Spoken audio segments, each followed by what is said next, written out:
parking, how many of you guys have the time parking? Yeah. Oh, look, nobody did. See, there was only one candidate. I had to plan. You walked and bikes, good, yes. You have to say that for our congressman here. Our champion of bikes. Okay. Turn it off.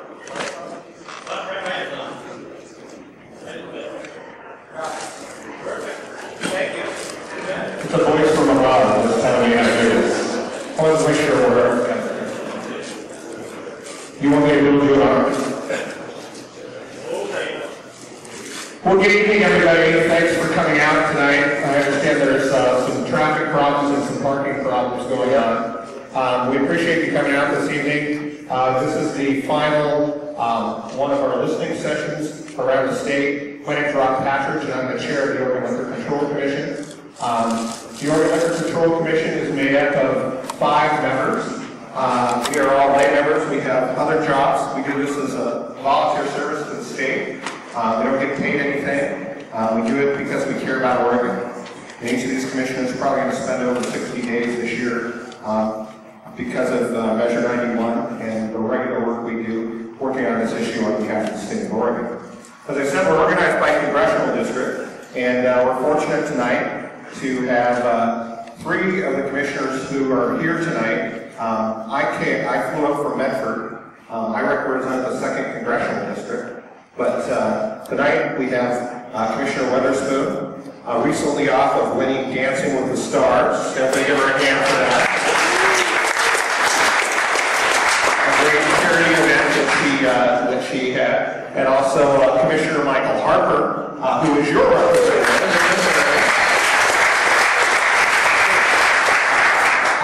And so we're really happy to have you all here tonight. We're going to kind of tag team this, but we're also very, very fortunate to have with us tonight your member of the Congressman Oregon.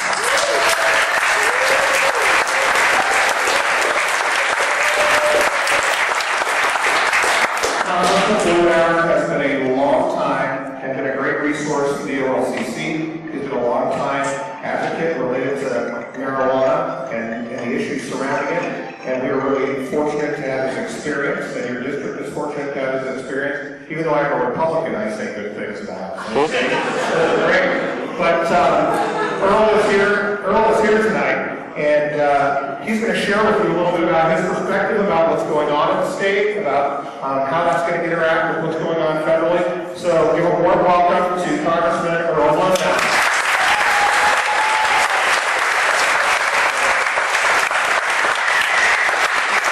Thank you very much, Mr. Chairman. I appreciate the kind introduction. Having the commission here, and as you pointed out, this is a volunteer assignment, and I don't know that people understood what they were getting into. We really appreciate your service, the time and energy you expended to try and make sure that we get it right. And I appreciate you responding to a request that I made, that we have at least one hearing here in Portland. We have the highest percentage approval in the state. People care about it. People have strong feelings. They want to make sure that this is done right. And we appreciate the work that you have done to try and bring those things into alignment. Truth is, I have been working on this for a very long time, before everybody here but Larry was born. And it has been fascinating to watch the evolution of the issue. I was pleased to see Oregon with Measure 91, which I think was the best drafted initiative that we've seen. Lots of time and energy went into that. It was done right. There was, I thought, a very constructive campaign around the state. I was pleased to have played a small role in that, but it helped raise the public awareness. And now we're sort of in an interesting spot, because this is an issue that is really taking hold nationally. We have now 4 states and the District of Columbia that have approved adult use something that a lot of people are not aware of. 213 million Americans now live in a jurisdiction where some form of use of marijuana is legal. 234 states and the district, and even some states where it's not yet legal. Florida, voters in Florida voted 57% for medical marijuana this last fall, but because of the way they established their constitutional amendments, it required a 60% vote. But marijuana, I pointed out to my friends from Florida, got more votes than any politician in Florida. And we're watching attitudes evolve. We're learning from what has happened. In Congress last year, we had 17 pieces of legislation that were introduced. Virtually all were bipartisan. We had 6 successful votes on the floor of the House of Representatives, bipartisan votes that were affirmative, moving some aspect forward, like trying to dial down federal interference or being able to promote use of industrial hemp. This week was very significant because there was the first piece of legislation ever introduced in the United States Senate. And it was bipartisan. And it contained a number of provisions that I worked on and advanced in the House. It was nice to see that there.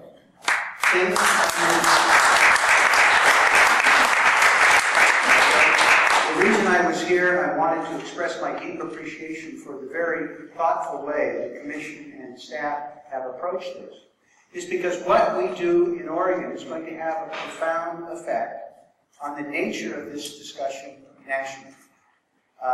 In Washington and Colorado, they were sort of thrown into it with kind of mixed results, especially in Washington. What's happening here is there's an opportunity for not only the Commission to be able to have the benefit of the comments of people around the state. It's already over 3,000 that I understand. You folks have been working hard, and you folks have been working hard. Looking maybe 3,500 comments before we're done. Also being able to key off that experience in the other states, what worked and what didn't. And we have time before this all goes live in the summer of 2016. There's a legislative session, there's a mini legislative session, there's time to get it right. And I guess that's my message to you and to the Commission is I appreciate your taking the time to get it right. Because it's not only keeping faith with the voters here in Oregon, but it also is going to have a profound effect on how this is handled nationally. We'll be working hard for Congress to send a little, for the federal government to send some clearer signals, because there's this sort of this ambiguity that we're operating under. And even though the President has said he has bigger fish to fry and kind of letting it run its course, there are still some people who are frying those fish. There are still some hiccups along the way. And in fairness, our friends in the federal government are in a difficult situation because of the law that simply needs to be changed. We'll be working to try and change and clarify the law, take care of some of the more stupid things, like forcing legitimate marijuana businesses to be conducted on an all-cash basis. Who, in their right mind, thinks that's a good idea? If you care about theft or money laundering or tax evasion, robbery, which I'm tempted to say with theft, it's wrong. And it's an unnecessary complication.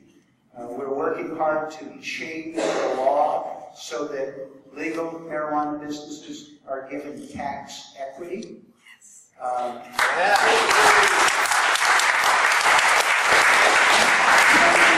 you know that because a drug dealer in the 70s tried to expense his yacht, Congress sprung into action. And the way they wrote that prohibition, it unfortunately extended to legal marijuana enterprises.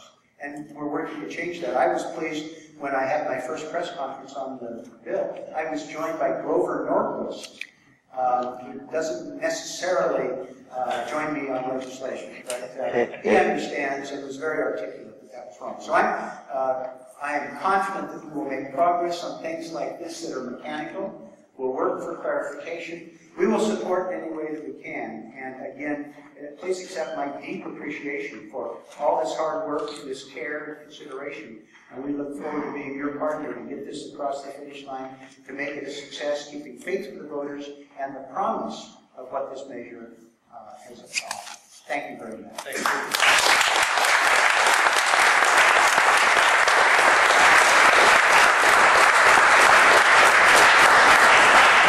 Well, Congressman, thank you for taking time out of your valuable schedule. We really appreciate the collaboration. We really appreciate the information you shared with us at the federal level, and it certainly helps guide us. So thank you for being there in your service to the citizens of Oregon.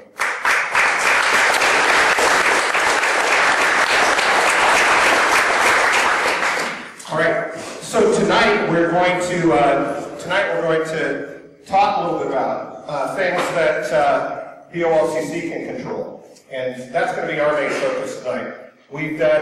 This is the 11th meeting in the state that we've done. I've only missed one of those meetings because I had to testify before the Measure 91 Implementation Committee Wednesday night, and at the same time we had our Newport hearing. But one of our other commissioners went down, and that's his district, and did that meeting. But we're here tonight to really focus, and we want to make sure as we start tonight that we continue to focus your attention on those things the OLCC can control. Just to let people know, we all come from diverse backgrounds and differences of opinion. My day job is I'm the Klamath County District Attorney. I voted against Measure 91 and was publicly against it. But I'm also a state legislator. I was a state legislator previously. And my job is to do what the Oregon vote, to implement what the Oregon voters voted on. We're not here tonight to stand on the air hose. We're not here, I can use the word relitigate because I'm a lawyer. We're not here to relitigate Measure 91. We're here to put a system in place that's safe and responsible, keeps within the spirit of Measure 91, so we can continue to move forward. And I think we've done that, and I think people in the state feel we've done that. We've spent countless hours in the legislature doing that.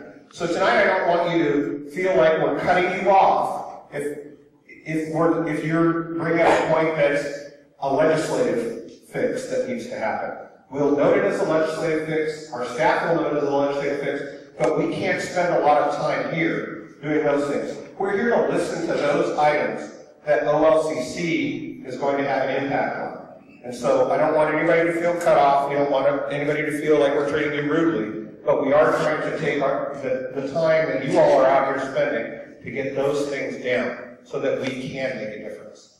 Okay? So with that, we're going to start off, but I'm going to have an opportunity here for you to meet the commissioners a little bit. I've told you a little bit about them, but first, because I know that Michael and I are going to do this presentation together, but I'm going to let Pamela Witherspoon, one of our commissioners here in the Portland area, introduce herself to you, who I said was recently off Dancing with the Stars. So she did a great job for her charity to do that. You should see the video. She showed me the video that we got here. She did the mambo, but nobody here could dance the mambo, but we were going to make her give a demonstration. So we did. There it is. Thanks so much. It was a lot of fun. It was a fundraiser for PSAR, which is a affordable housing organization in Northeast Portland. So I was really happy to be able to do that. I am Pamela Witherspoon, as he said. I work at Legacy Health. I'm responsible for community relations at Legacy Health, specifically for Legacy Emmanuel and Randall Children's Hospital. I've been really actively involved in this community, doing community development work for about 10 years. And I have been on the commission for about 2 years. It's been a really fun and very interesting experience, and I'm very excited to see you all out here this evening. For us to implement this in a really effective manner, it's important that we hear from all of you. I am not an expert in marijuana, so it's important that we bring people out to these sessions and hear your perspective and all the knowledge that you have, and make sure that we do this in the most effective manner for our state. So thank you all for being here this evening.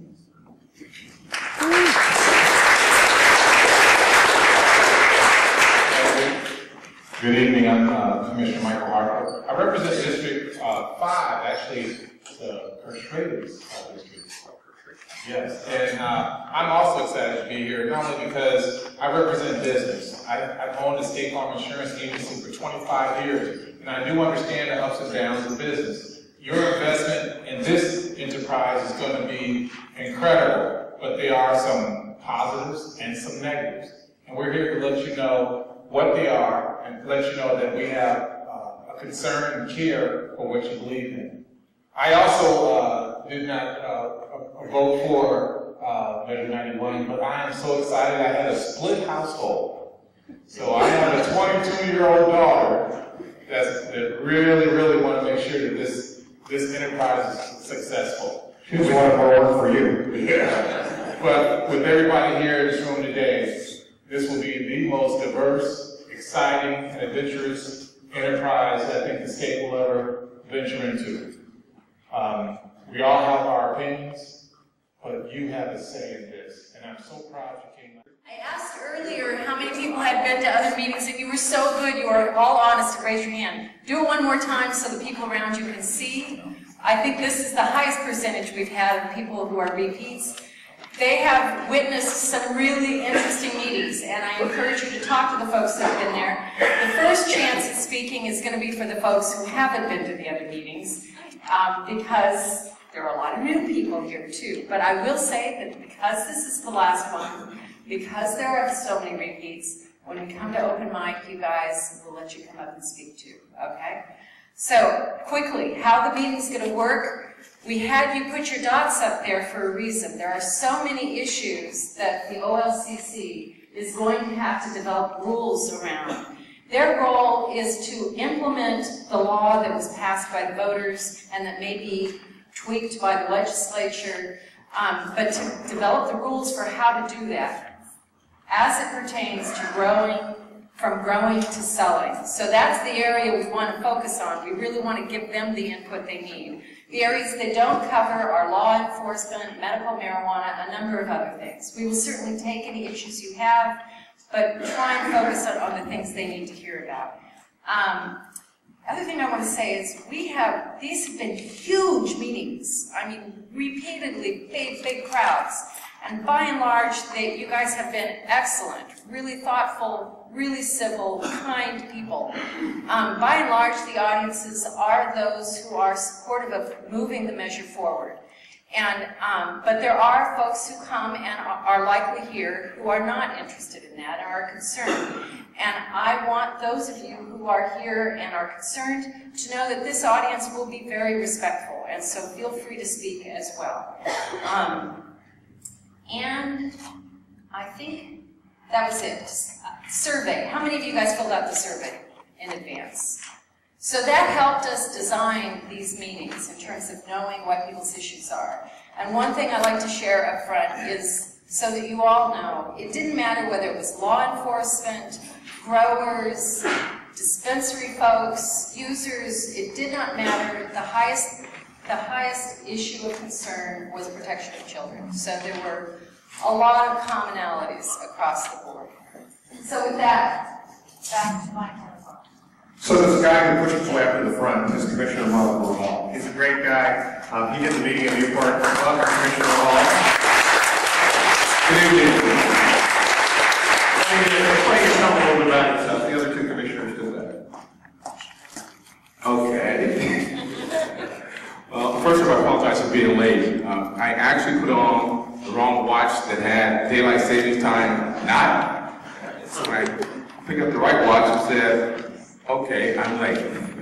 So my name is Mark Ruhl, and I represent Congressional District Number 4, which is basically Lane County, Eugene, Congressman Fazio's district. I own a commercial insurance brokerage with offices in Portland and Eugene, and I used to be for 20 years a police officer. And so, as you might imagine, I did not vote for ballot measure 91. Having said that, I'm the guy that often says, I'm looking for this to be our next Silicon Valley. This will be our next wine country, because I really believe in what we're about to do. And I really believe that we're going to do it right. We're going to take our time. I have two sons who've been making fun of me since November, who are grown. One, I'm about to become a grandfather for the first time, and this has died. It's okay. Hello. And he told his mother, you know, I like Dad okay, but I don't think I'm going to let the kids hang around with a drug lord. I said, okay. I never really liked you that much anyway, so I don't care. And the youngest boy texted me the night that it passed. I was watching his old team play. He said, so Dad, what's it like to be one of the top 5 drug dealers in America today? I said, you know, I just finished paying for your college and you owe me $1 million. So I'm really happy to be here. I think what we're about to do is going to be epic. We've learned a lot from the states that have already gone before us, and I think it's going to be a wild ride. I'm looking forward to it. Thanks, Commissioner. We appreciate being here tonight.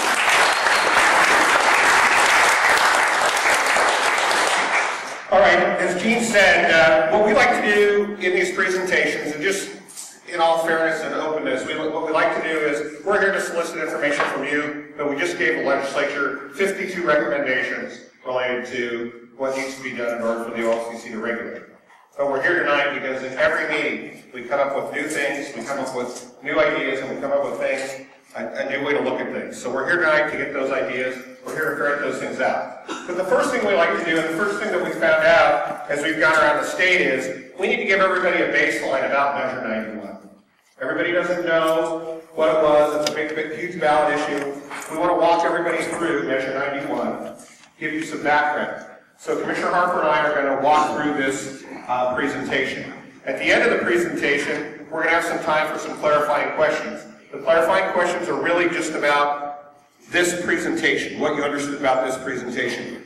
Then we're going to do kind of a guided discovery piece where we go through based on the dots that you put up so we can get your input, the commissioners can see what you have going on, we'll have some dialogue, and then at the end we'll have an open mic time that you can ask questions of us. And so that's what we're going to do tonight. We've never had anybody go away not having their question answered at the end. A lot of the questions get answered during the process, but because these are big meetings, it's hard to get everybody in front of us. We had, I think our biggest meeting was over 500 people in Eugene, so it was huge. We had 500 people almost in Clackamas as well. So we're glad to be here. So Commissioner Harper and I are going to kind of take you through what is Measure 91. So the basics. Measure 91 was approved by voters in November of 2014. It gives the OLCC the authority to tax, license, and regulate marijuana. There are 4 license types that are allowed. There are only 4 license types that are allowed under the measure. Those are the producer, which is a grower, the processor, the wholesaler, as well as the retailer. Those are the 4 license types. We'll go into a little more detail on those in a bit. And again, a licensee may hold multiple types of licenses. So, unlike alcohol, is when we came out of prohibition. In alcohol, you can't hold multiple license types unless maybe you're like a brew pub. But here, under marijuana, the bill says you can have every single license type. Commissioner Harper. Yeah, the excise taxes will be paid by the grower. Net revenue distributions across the state will be 40% will go to the common school fund, 20% to mental health, alcoholism, and drug services, 15% to the state police, 10% to cities for law enforcement, 10% to counties for law enforcement, and 5% to Oregon Health Authority for alcohol and drug abuse prevention. This is the breakout of where the funds will be headed. All right. Go ahead. The act does not affect, I want to make this perfectly clear, that this act does not affect the Oregon medical marijuana program.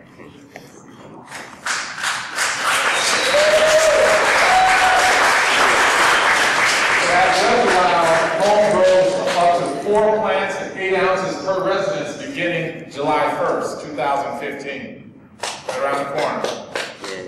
The act prohibits consumption in public. The act does not allow local governments to tax marijuana, and localities may opt out through a general election. All right. So Well, the act does not allow local government to tax marijuana. Over 100 jurisdictions in the state of Oregon, cities and counties have said that they want to tax marijuana. So this is a huge issue that's before the legislature. You're going to continue to hear about it, about what's going on. The legislature does have the ability to change Measure 91, unlike Commissioner Raval would tell you, unlike Colorado, where most of this measure was constitutional, in Oregon it's statutory. So the legislature does have the ability to make some changes in the legislation. So, just so you're aware. And an interesting thing is localities may opt out, but how many people know that the city of Portland, if it chose to, could opt out of having any cars? Okay, most people don't know that. You can opt out also in alcohol, but it would take 10% of the voters, registered voters, to get an opt-out on the ballot, and it would have to be voted on by the people in the local jurisdiction. So that's the way it's set up very similar to alcohol. There are significant federal considerations related to this. As Congressman Blumenauer told you earlier this evening, he's trying to make some accords so we have some clarity. But I think the interesting thing is that marijuana remains illegal under federal law, but on August 29, 2013, the U.S. Department of Justice issued a guidance to the states that have legalized recreational marijuana. What they did was they authorized something called the Cole Memorandum, C-O-L-E Memorandum. The Cole Memorandum is what the OLCC is using as its guiding document, and that's what Colorado and Washington have used as their guiding document. You can go to marijuana.oregon.gov, which is our single source state site, for obtaining information and download the Cole Memorandum so you can take a look at it in its entirety. But tonight we're going to walk you through kind of the issues related to what the federal guidance is on this. Preventing the distribution of marijuana to minors. We want to prevent revenues from the sale of the marijuana from going to criminal enterprises, gangs, or cartels.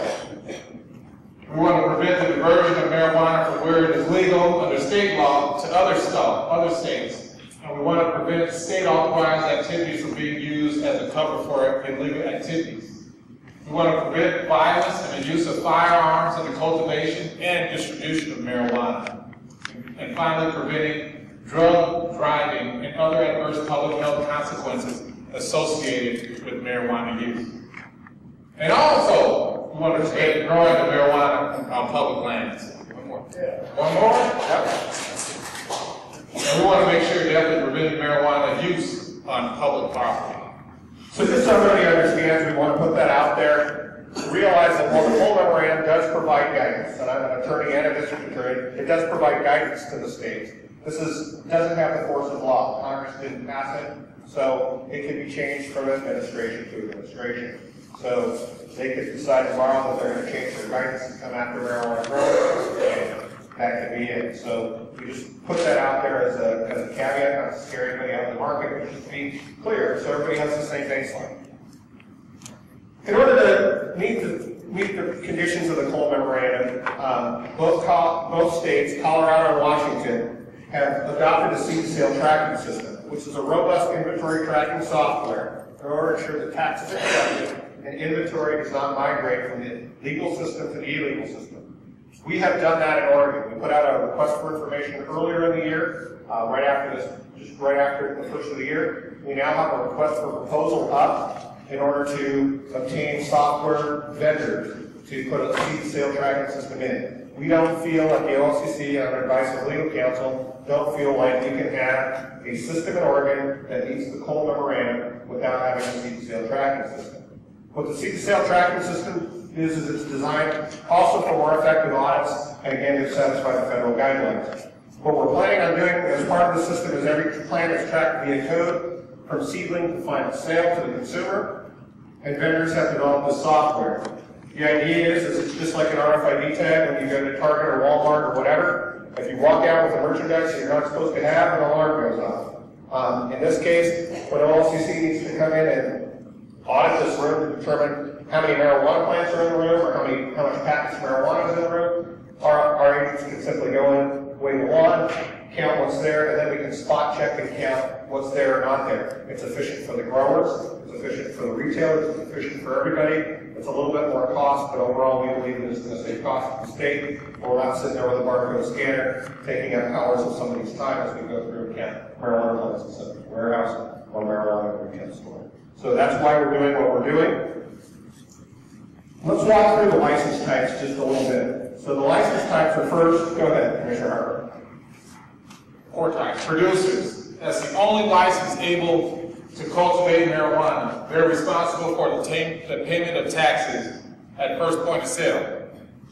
Then we have the processor. They package and label marijuana items. Also manufacture edible marijuana products and marijuana extracts. We have the wholesalers. They buy and sell at wholesale and the retail. They sell marijuana items at the retail or exclusively adults over the age of 21. Licensing is a big issue for marijuana. The measure limited only those 4 particular marijuana types. We know that as OLCC and we know as a regulator that we're going to need more types of licensing. We've requested some of those in the legislature. We've requested a testing license. We know that we're going to need a license to test and for testing facilities to be able to hold that. That wasn't anticipated by the draft. In addition to the testing license, we're also looking at a research and development license. So OLCC can license somebody to do research and development related to marijuana. Those are the types of licensing types that we're looking at. We're also looking at, and we recommend the legislature, subcategories under the processor. So just because you're a processor doesn't mean you can go to soup to nuts. Really, we're looking for endorsements within that processor license, so that we know at the OLCC who we have to send out, because not everybody is going to be skilled in whatever extraction method or whatever use there is. So there's some reasons behind we're doing what we're doing in order to have efficiency on staff, in order to minimize things. The other thing that, we're not just trying to create more money related to licenses. OLCC is going to get very little of its overhead related to the license fees that are in this measure. They're prescribed in the measure. We are trying to do some things. We recommended the legislation, which we believe that they're going to adopt based upon the committee hearing that happened Wednesday night, a producer license. Well, we believe that there's a big deal here in Oregon about kind of the farm to table or farm to whatever. Under the producer license as drafted by the drafters, if you're a producer, you couldn't dry package your material and get it directly to a retailer. We believe that you should be able to do that at OLCC. We don't think you should have to obtain a processor license in order to do that and pay an extra $1,000 to the state of Oregon. So those are some of the things that we're looking at within the licensing and licensing categories that we've made formal recommendations to the legislature that they're going to act on. So that's what we've been doing as we've gone out across the state, gone on the road, talked to people. So those are some of the things that we're getting that I think are very positive for the industry. The OLCC, a lot of people wonder why it's at OLCC and is the OLCC the proper place. You have to realize the OLCC and the commissioners who come before us and the staff that has served valiantly at the OLCC have developed the #1 craft beer distilling state in the country, the #1 craft brewing state in the country. The people at the OLCC are innovators. We know how to make markets. We know how to get things happening. And, while I voted against Measure 91, I'm going to do my job and now that it's legal and make it work. And the commissioners are all committed to doing that. They're all committed to working collaboratively with the business and those who are interested in being entrepreneurs to build this market. So that's what we're committed to doing, and at the same time balancing that against the public safety needs. All right. Advertising, packaging, and testing. Oh, by the way, I wanted to make sure you all listened to what Chair Patrick said. Our previous listening tours has developed these ideas that we've already brought forth. So there is a value for you being here this evening. So please make sure if something he did not say was on that list for us to address the state legislators, it's on the list and it'll come during our speaking time. Now, advertising, packaging, and testing. This act gives the OLCC authority to regulate and prohibit advertising. We also, OLCC can regulate packages and labels to ensure public safety and prevent appeal to minors. The OLCC can adopt standards and testing requirements, which is a key component to where we're headed. And I think you just heard Chair Patrick just mention that. And finally, that's all I said. So the advertising, packaging, and testing is going to be one of the main areas that the OLCC is going to be hearing from, continue to be hearing from the public. This is one of the areas that the legislature is really not going to mess a lot with, other than to tell us you need to test everything. And these are the kinds of things you're going to test. we're going to be able to set those rules, and we think that they're properly set at the OLCC. Because we believe that we're the people at OLCC, as processes change, as things happen, we have the ability, because we're there once a month making sure things happen, to change those rules, to change those testing procedures, to make sure that things happen from a public safety standpoint, but also be innovative. As growlers came onto the market, those were huge issues. OLCC was one of the leads in the country in being able to be fleet of foot in order to put those things in place that Oregonian businesses brought before the OLCC. So that's what we think we can do as the OLCC to really make a difference for you. Impaired driving is a huge issue that's going on. And I just had, I had a chance today to talk to people in law enforcement, and this is going to be an issue that we're going to totally address. The Act does not identify a specific limit for marijuana intoxication.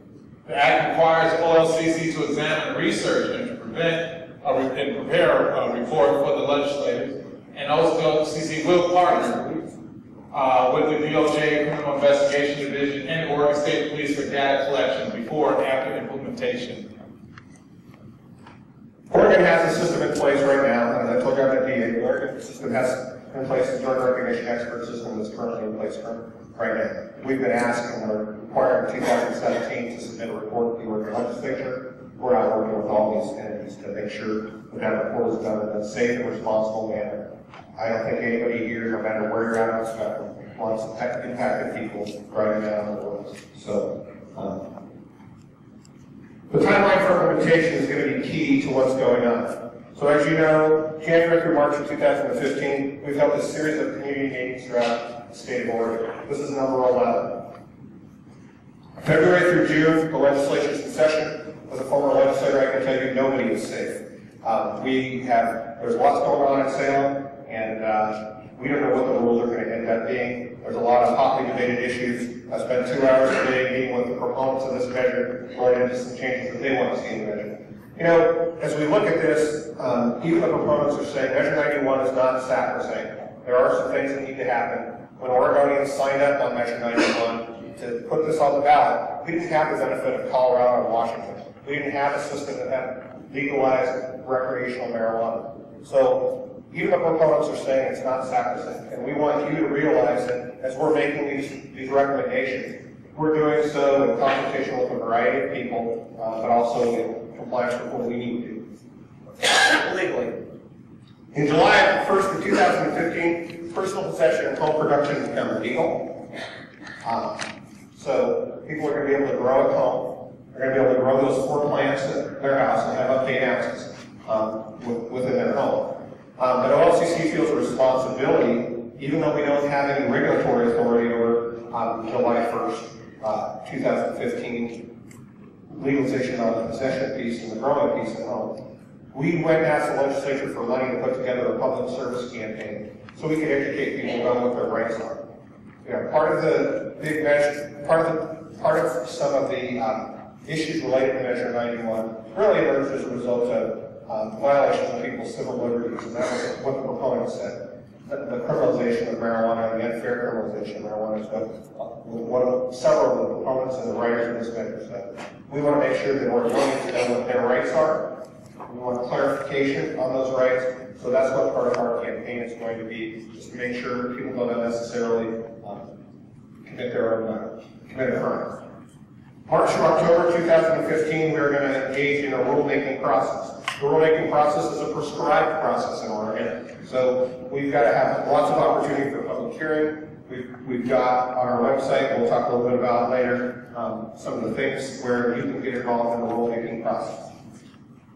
In November of 2015, we plan on adopting rules. These are going to be a temporary set of rules because of the timing that was put on the OLCC because of this measure. Again, that's all going to be prescriptive. On January 4th, 2015, we're going to begin accepting applications for licenses. That was put in the measure. To say January 4th, 2016, we've got to begin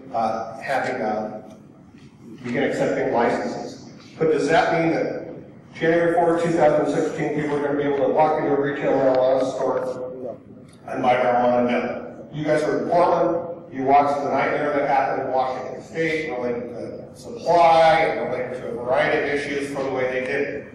we're going to learn from the mistakes of what our neighbors to the north did. So we're going to prioritize our license types. It's a process through the OLCC. We're going to do the grower licenses first because the marijuana crop has to be grown because it's in the seed to sale system, right? So it has to be grown, then it has to be processed, then it has to be packaged, and the retail stores have to be put up. So it's going to take some time. So late in 2016 is when we believe actual retail sales will begin, because it's got to go through the process, and there's not a way to make it really go faster.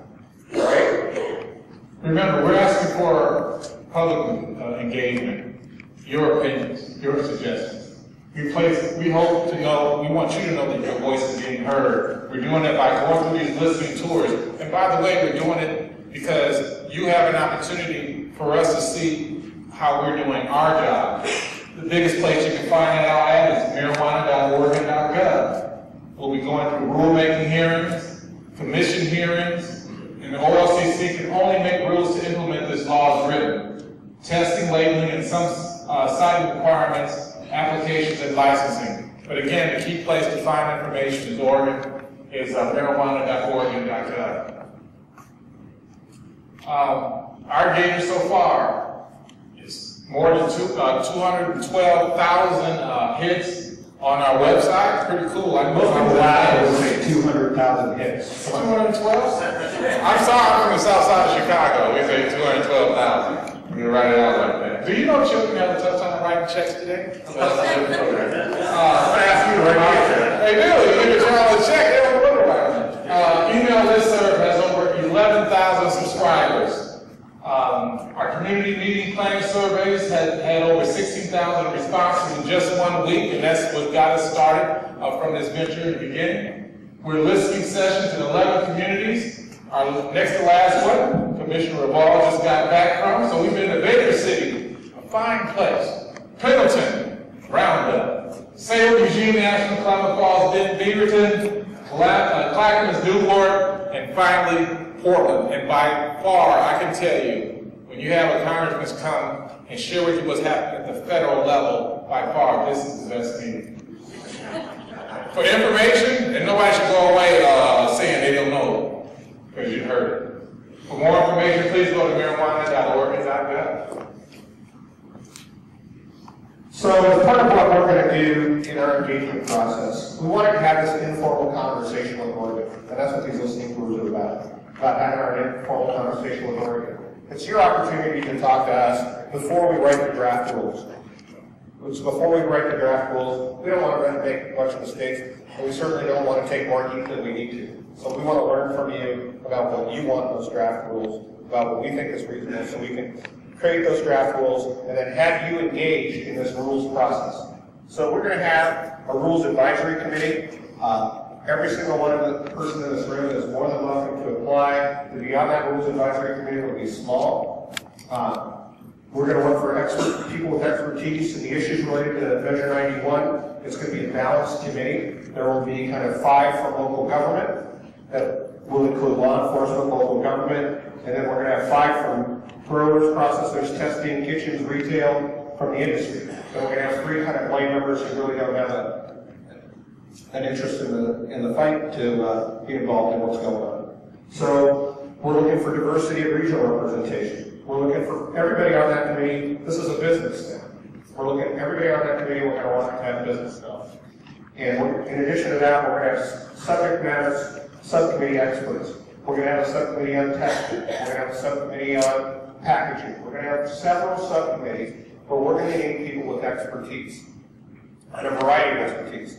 But don't just sign up if you don't have a lot of time. As I told you, the commissioners are going to spend probably 60 days this year volunteering.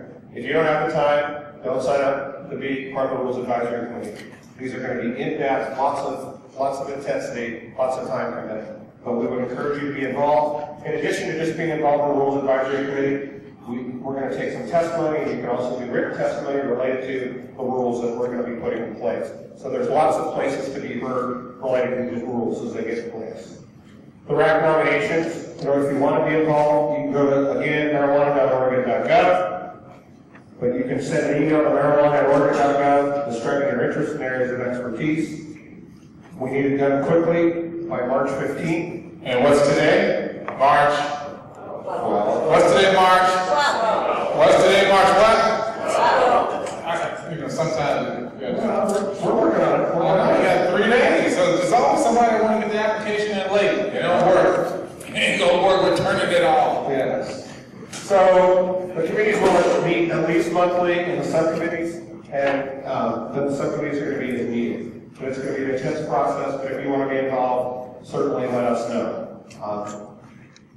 But I will say it's competitive. You've already heard from the 4 of us who are here tonight. Bob Rice is the gentleman next to the winner of the Dancing with the Stars.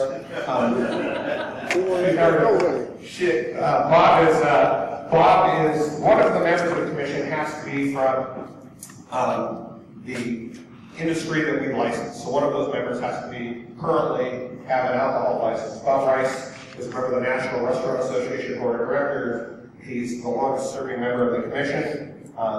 He's a former Arthur Anderson partner. He's brilliant and has a lot to offer, and Bob is always fair. Bob is probably harsher on those licensees because he's a member of the licensee group. So he couldn't be here, unfortunately, tonight. But our role is really to guide the policy, to facilitate public engagement, to support communication, and to adopt the rules of this process. And then ultimately, we serve as a quasi-judicial body, as we do on the alcohol side. And for people who are violating those rules, we're going to make those final determinations. So that's your commission who's here tonight.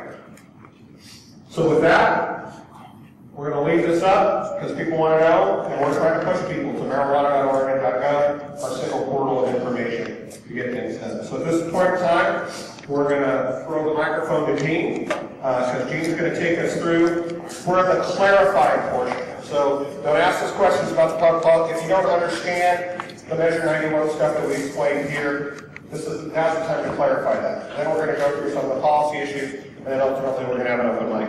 Tom. Hi. My name is Carlos. I have 2 questions about this. Okay, and I want to make sure they're clear, because we'll get to an open discussion. Was there something he said that you didn't understand?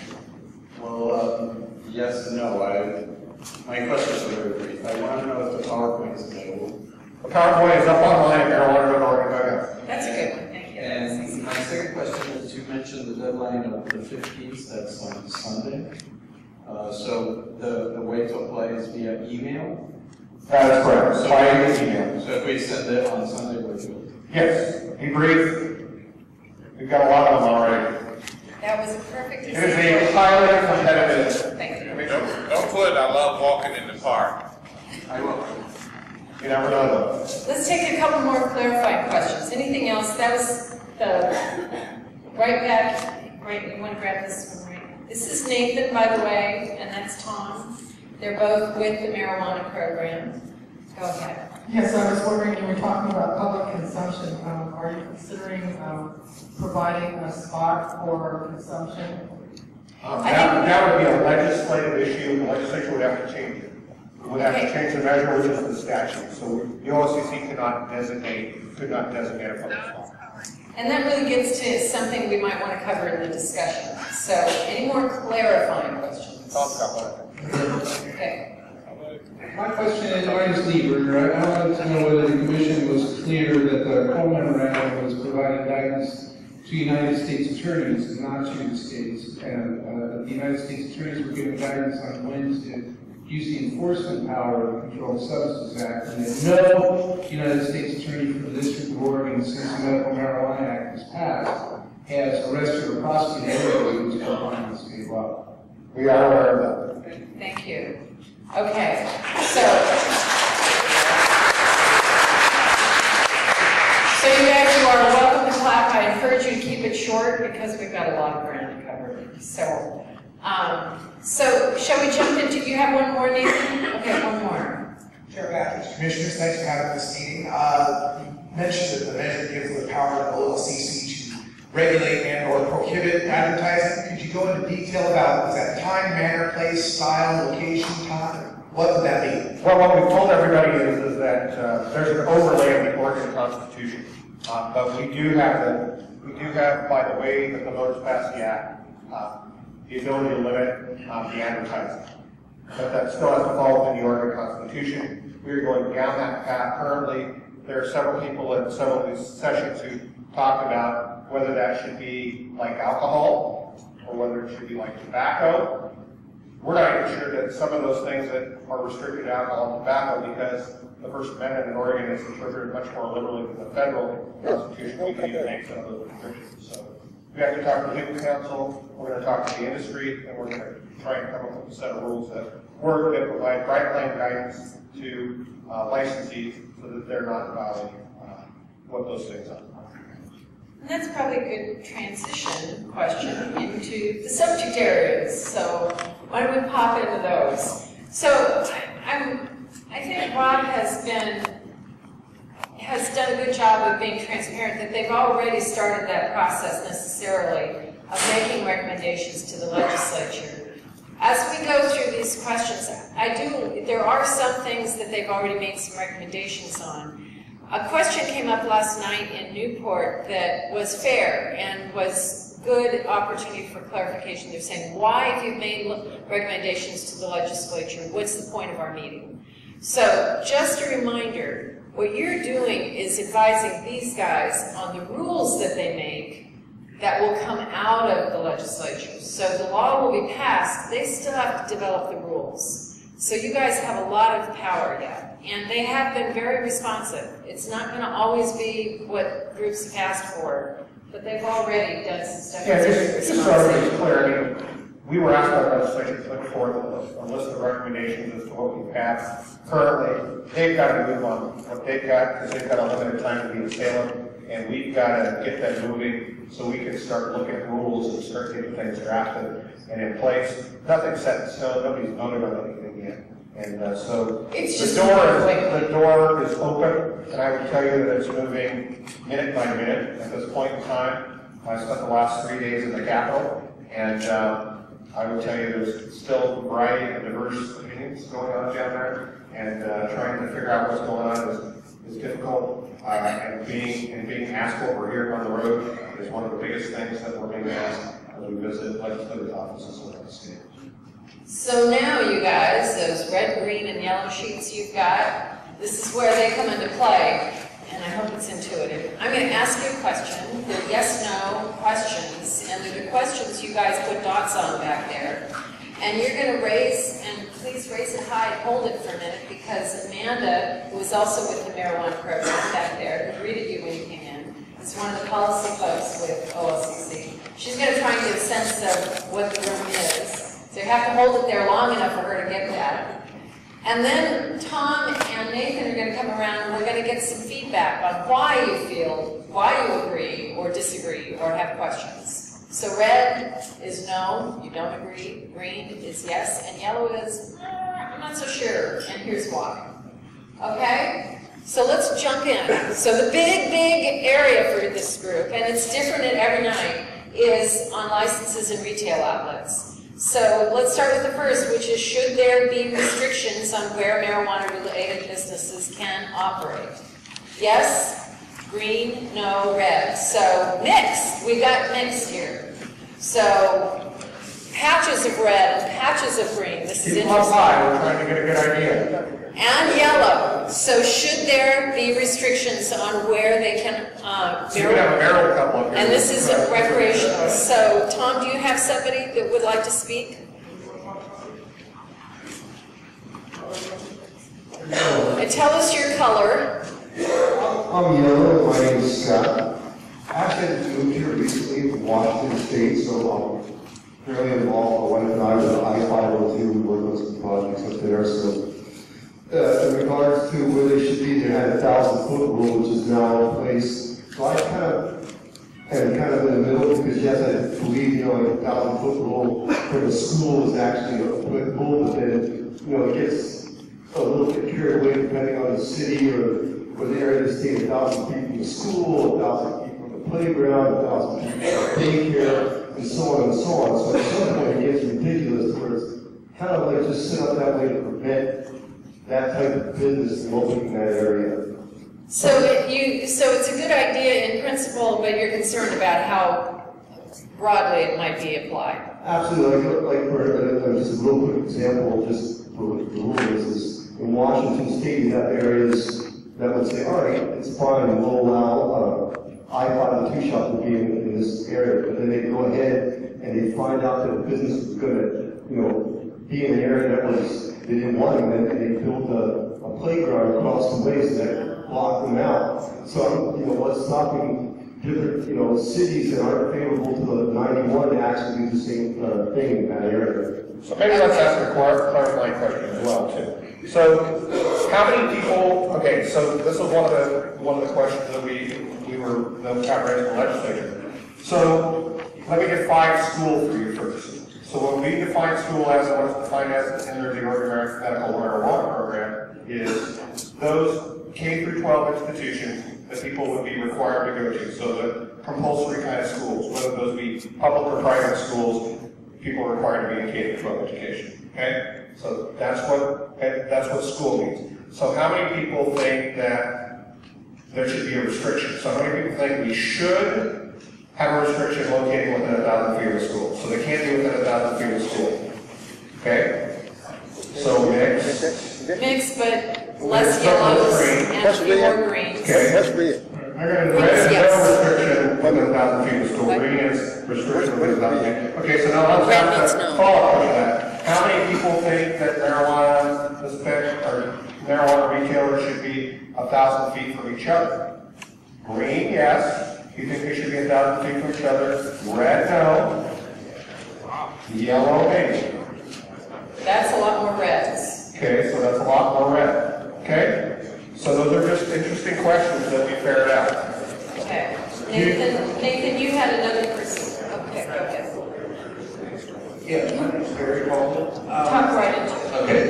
I believe there should be, retail outlets should be kept 1,000 feet away from a school, but due to the nature of the way it is grown, you have a secure, locked up, airtight, light-tight environment. You're not advertising you're growing. And if you have somebody who has a shop 1,000 feet away from a school, they should be allowed to have their place secure and grow inside there. They're not advertising, especially since you can put up a fence around your property and grow 4 plants in your backyard as long as it's not visible, but it's out there. So why can't the locked up shop grow and the guy who has 4 plants in his backyard be able to grow within 1,000 feet of the school? Okay, so you're not talking about the retail.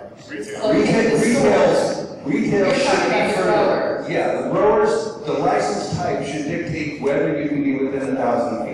Okay, so it should depend on the license. Yes. Go ahead, ma'am. My name is Melinda Cobb, and I don't agree with the fact that people are saying that they should be within 1,000 feet of school. If it's not the same for liquor stores or bars, why should it be the same for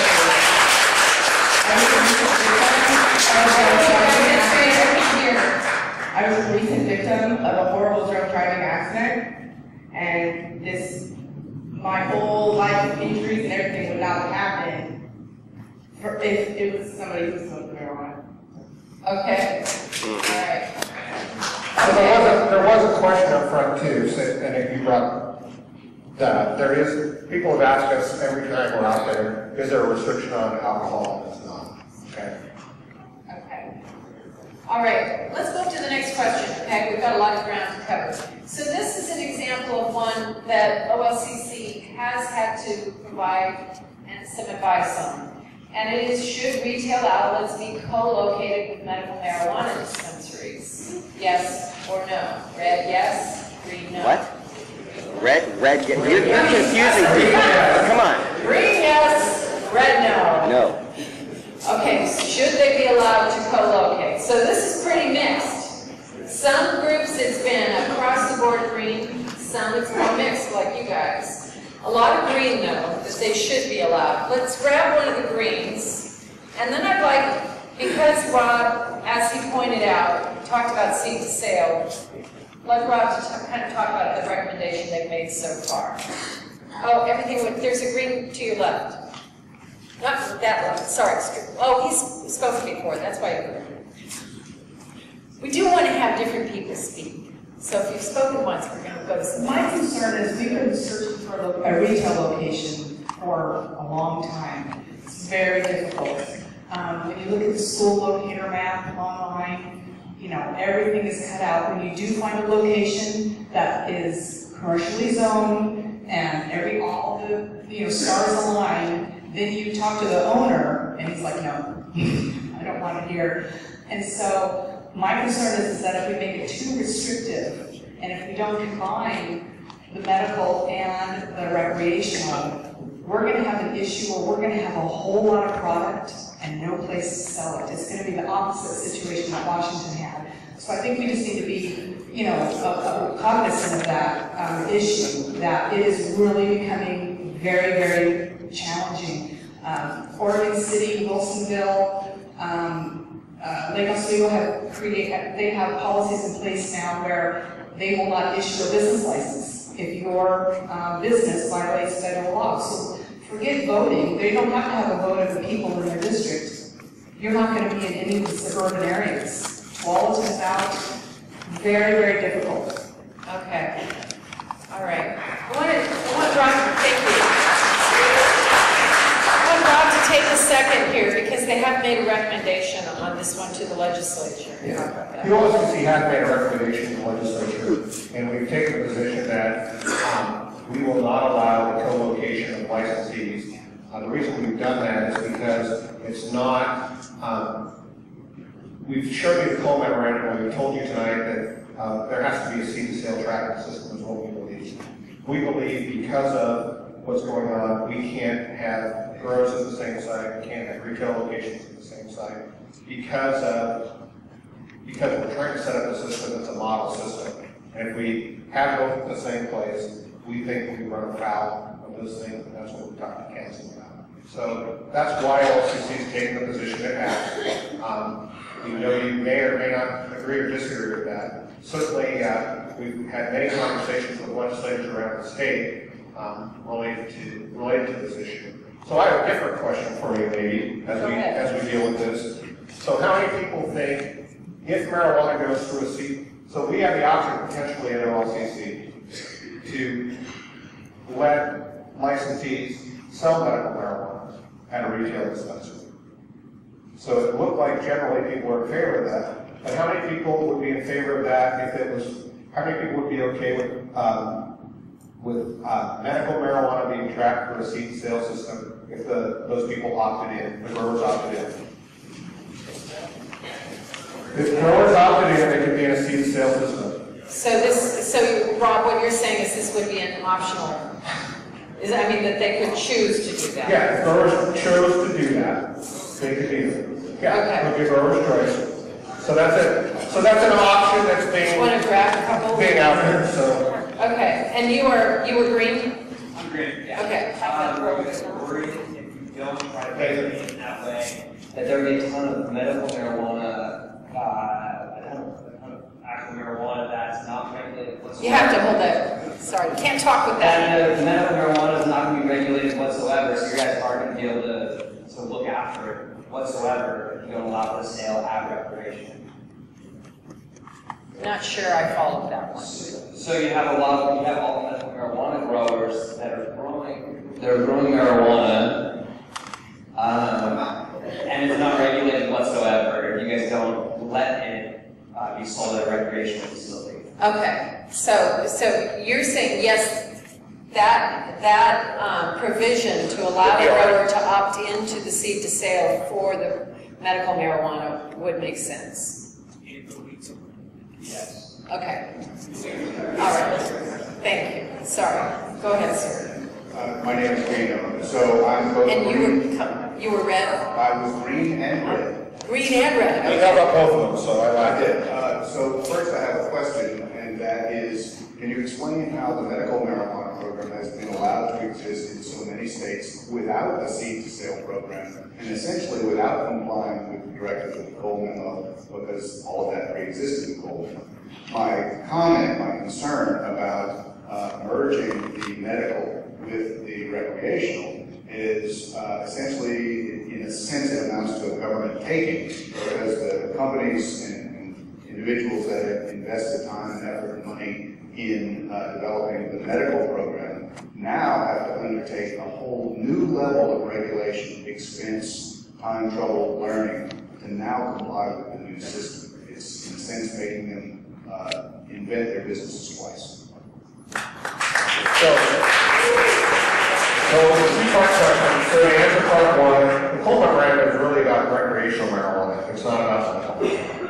Okay, so different set of internal deals at the Department of Justice. In relation to a government taking, that's why I said it's an opt-in program. So if you opted in, it can't be a government taking. But if you wanted to be able to sell through the retail channel, medical, that was the option I was trying to get.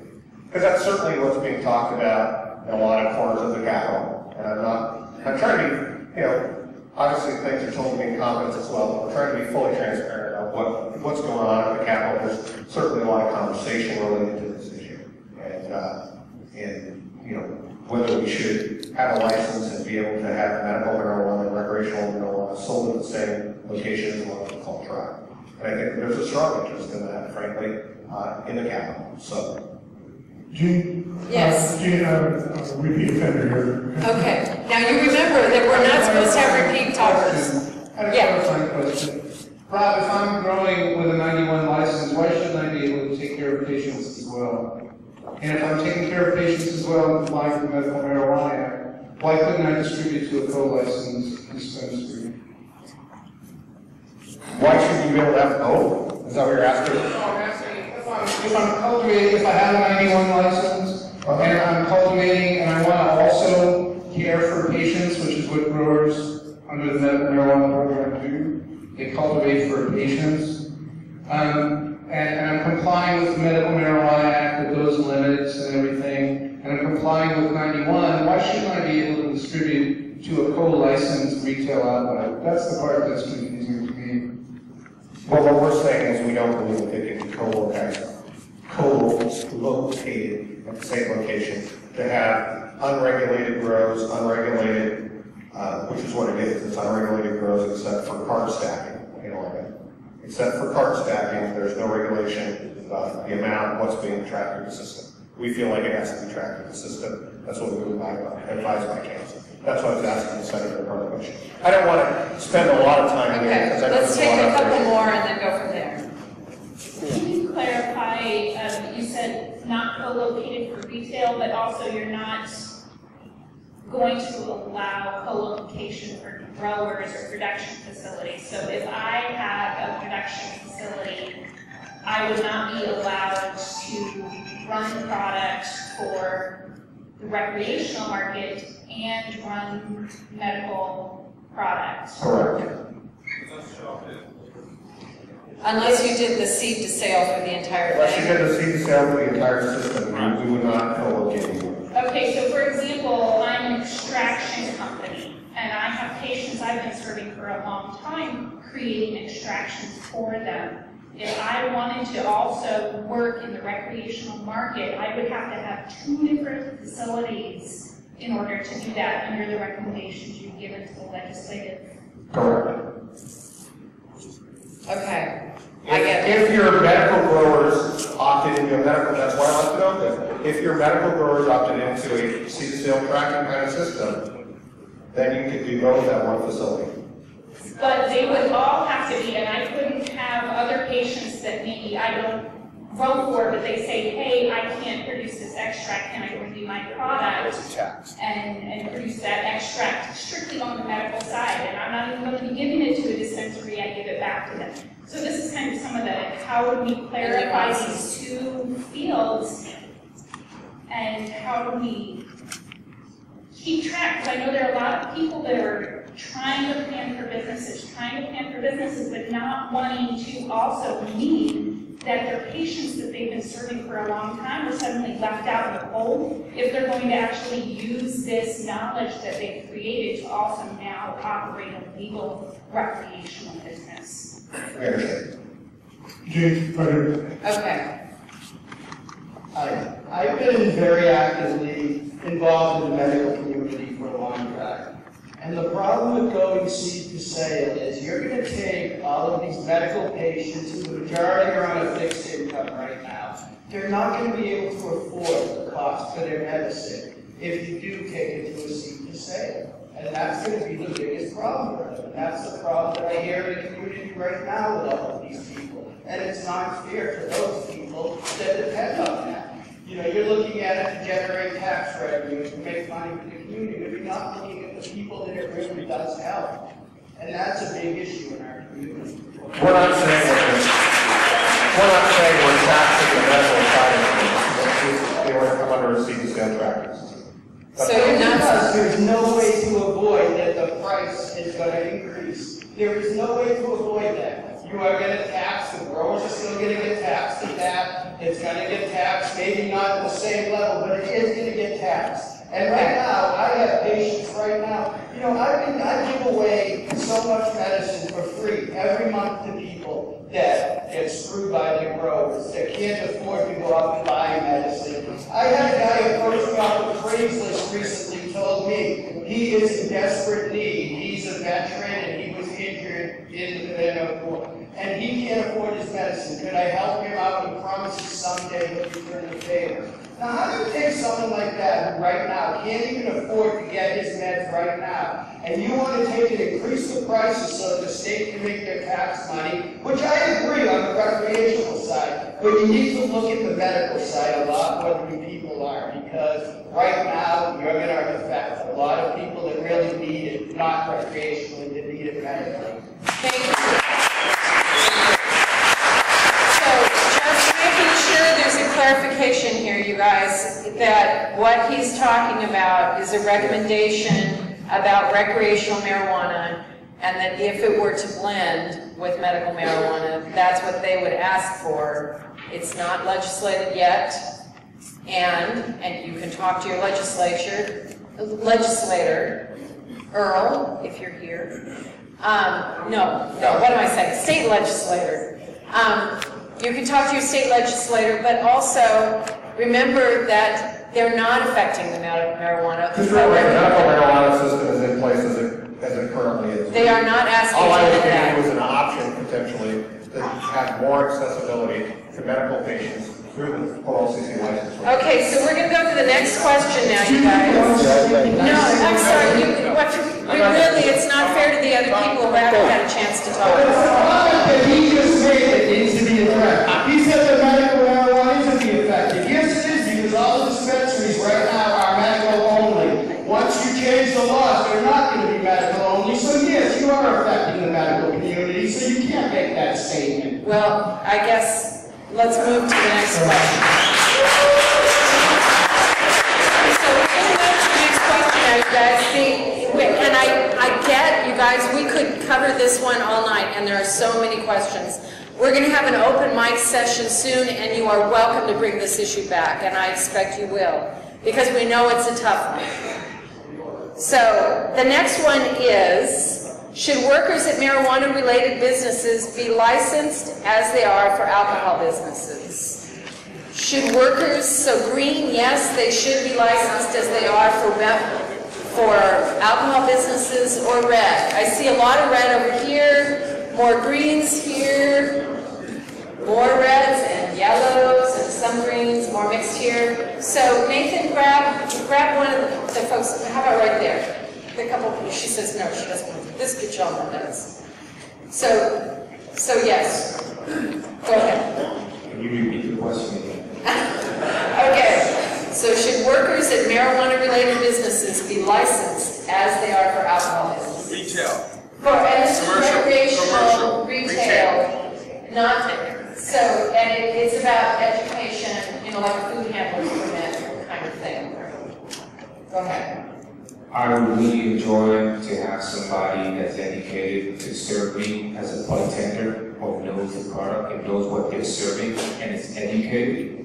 Okay. And I think it will help the community to be educated as well, because as a bartender educating a consumer using the product, using the medicine, recreational marijuana, they will be able to explain to the community what how to be educated, what they're seeking to do in recreation, instead of having someone that doesn't know what they're doing. So we've heard a lot about education, and what you're talking about is that the bud tender can then, if he's or she is educated, can pass that education on. Yes, absolutely. Okay. All right, so other perceptions. Go ahead, Fred. I don't think the intent is of the OLCC in this question is to provide the type of information that consumers want. And I think if it's a retail establishment, it's not a bar, they're not serving, they are simply dispensing a product like the OLCC liquor stores do. So given that, there should not be a requirement. There should be a need for any employer to make sure that their employees are educated about the product that they are dispensing, but as they are not allowed to serve.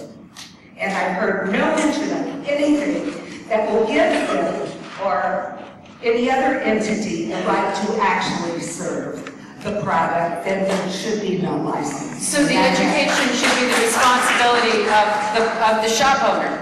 Yes. Okay. All right, and that's another perspective we've heard. So we've got a yellow way in the back. Right here. Oh, okay, go ahead, Nathan. I'm sorry, she was ready. This will be very short. I just wanted to clarify that licensure is not about making sure that bud tenders are educated about the product. My understanding of licensure is about ID checking and making sure that the medicine or the product is going to people who have a legal right to have it. If I go to my local brew pub and their servers really know a lot about local Willamette Valley hops, that's not because the OLCC taught them that. It's because the business owner taught them that. So let's just be clear what we're talking about. Okay. So let's take this one, and then I know you have that follow-up question. Go ahead. Quick comment is that I believe it only is affecting the retail side. The growing side, the laboratory side, I do believe needs to be regulated in their employees, and education at the highest level. Okay. All right. So Rob, you have a follow-up question. So the lady who stood up over here is correct related to ID and knowing if somebody's intoxicated, because we don't want people serving intoxicated people. Those are the kinds of things we educate with related to alcohol. So I don't want to pretend otherwise. But what I do want to share with you, and we've shared this with every audience just about that we've been in front of, to see if it changes people's opinion. So today, OLCC has minor decoy operations around the state. We test about 15% of our licensees around the state. 19%, almost 20% of the people get served who are under the age of 21, even though they present an ID, if asked, which is a proper ID if those are under the age of 21, that has the red symbol on it. So does that change anybody's opinion related to whether people should be trained about ID checking and realizing people and signs of physical intoxication? So can we have a show of, with that in mind, how many people... Any changes? Related to those particular issues. And I think the other thing that people, also we try to educate people about is, we have people who try and go from location to location to location.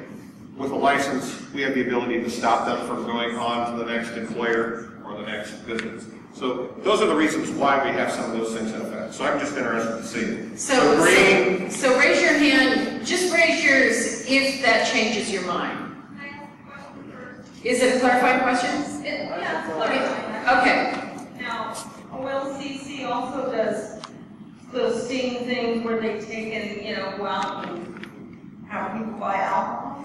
That's what he's saying. We do. Okay, I thought you just said it was the marijuana. No, it's alcohol. This is alcohol. We don't have any control over marijuana on the dispensary side. Marijuana is illegal right now. Yeah. So what do you say? In alcohol, we test. We run minor decoy operations against 15% of our licensees. 19% of those people serve to people under the age of 21.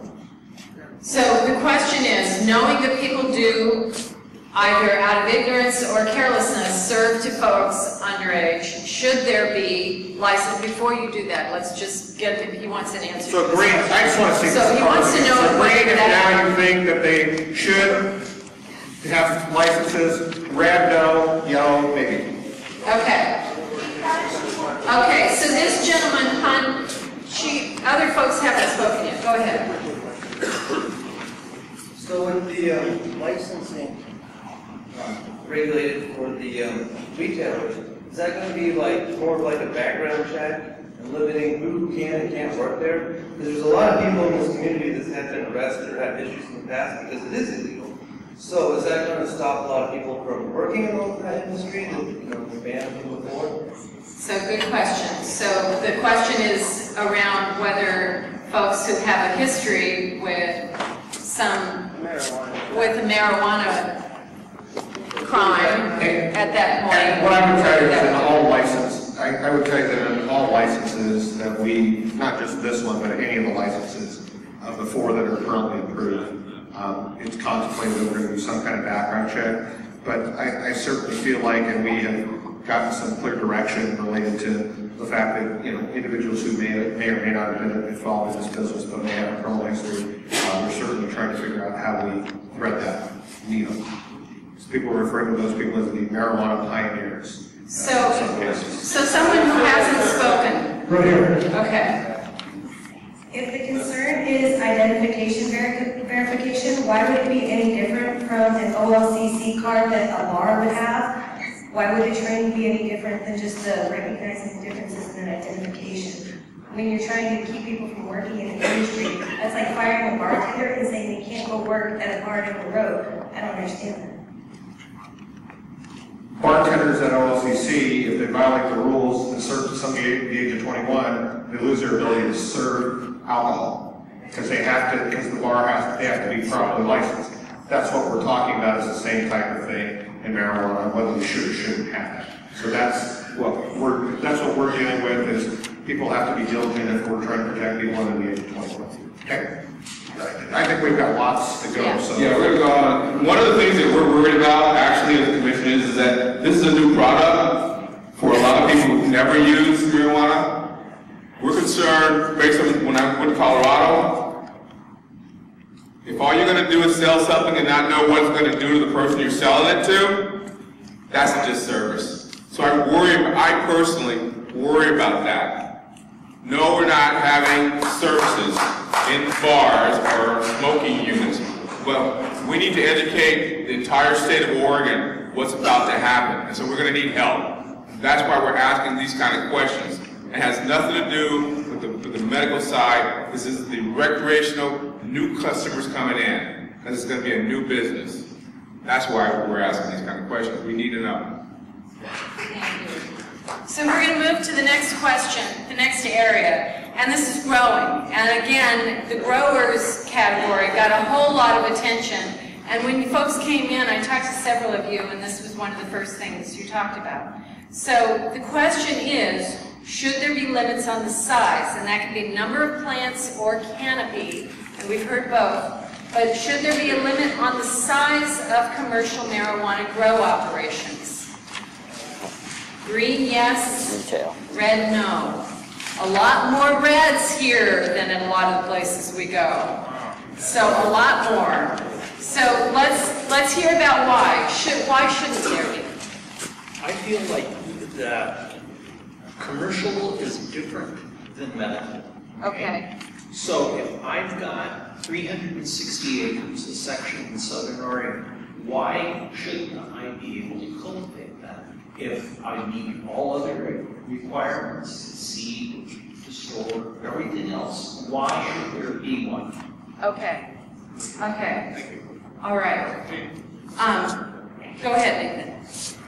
And were you green or red? I said red. Okay. I would just say that if you limit the amount of licenses, you're kind of limiting a person's ability to be in the free market. And they don't limit the amount of hops or grapes somebody that can grow. And so I think that is what you should be concerned with. Okay. All right. We need a green now, probably soon. We got a green way back there, a strong, big green. Tom, can you get your... He's falling down on the job. Thanks, Marvin.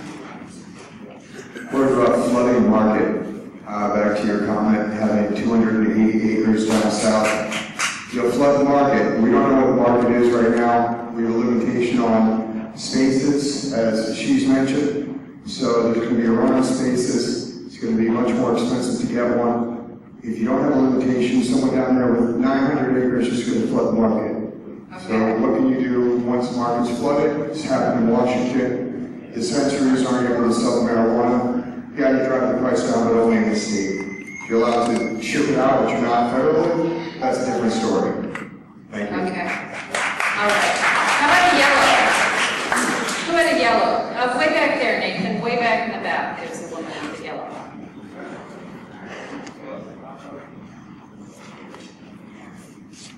I'm concerned that having no limit commercially will let companies like Marlboro take over industrial mass amounts and Well, thank you for using a name other than Monsanto, which is the one we always hear.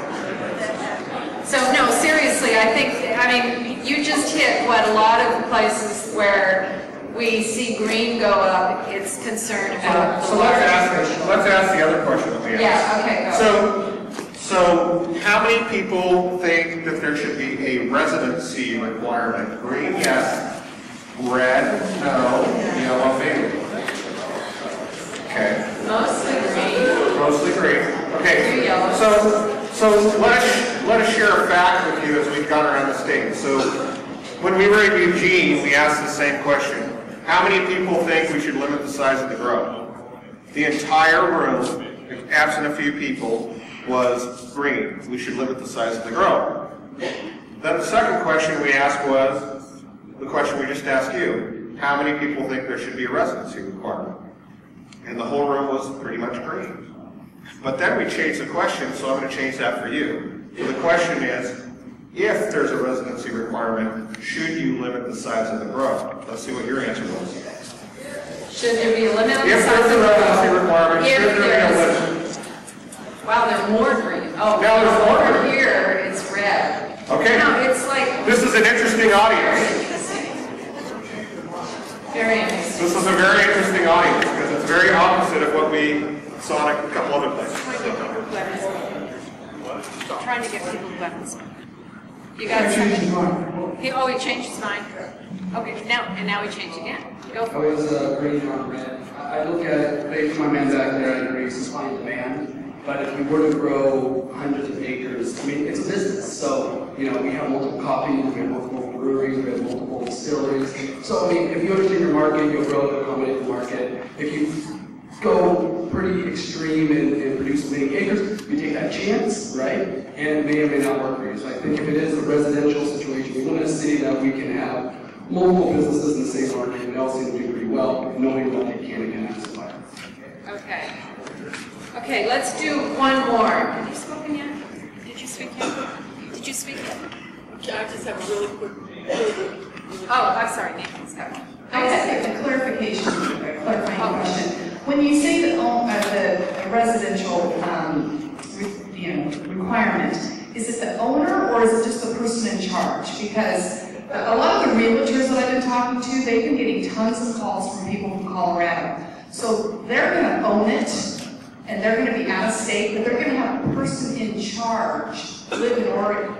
So, maybe 5 minutes. rather There's a than big difference between the two. Rather than ask me, what is your opinion? Because that's what we're here to hear. It should be the owner, because then we own this. We want this to succeed, the people in Oregon do, because we are being looked at from the rest of the country. Okay. And I think to have owners from outside the state, they don't have a vested interest like we do. It is like the grape industry. It is like all of that. So, Great. okay. That's why we're here to hear from you guys. So. Okay, thank you. All right, let's take him. And Nathan, you guys, very astute comments, but let's try and let people speak who haven't had a chance yet. Go ahead. I'd like to make the point that this is actually for the people of Oregon. If we allow unlimited grows, there's only going to be a few grows. Most of the people you see here are going to be left out. They're going to be squeezed out by other but much worse. The medical grows are going to go up in price. We have the opportunity now to allow limits and allow thousands of new people to create jobs and become taxpayers and part of, creating this dream to happen. If we allow big business to get into this, it's going to destroy 90% of it. Okay.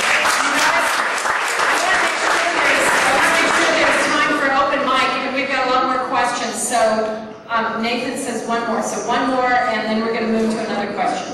I think we can all agree on this. Maine, Oregon. We all live here, okay? We're proud of what we do here. We want our products to stand up, and we should be the ones to grow it, not outside influences. I wholeheartedly agree.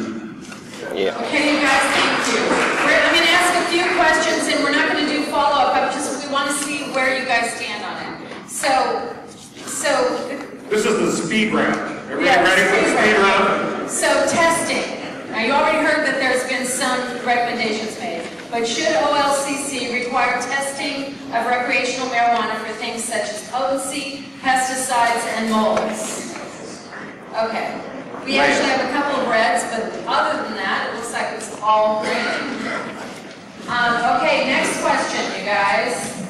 Should OLCC prohibit recreational marijuana products that may be appealing to children? Should they prohibit products that may be appealing? And folks have described this, so let me ask it this way. Packaging. Should they prohibit packaging that may be appealing to children? Pretty mixed. Okay, now product. How about products such as gummy bears? Should those be prohibited if they appeal to children? More reds on that one. A lot more reds on that one. Okay, speed round, you guys. So let's go to the next thing, and then we're going to go to open mic, which is, the only one left. Should packaging be child resistant?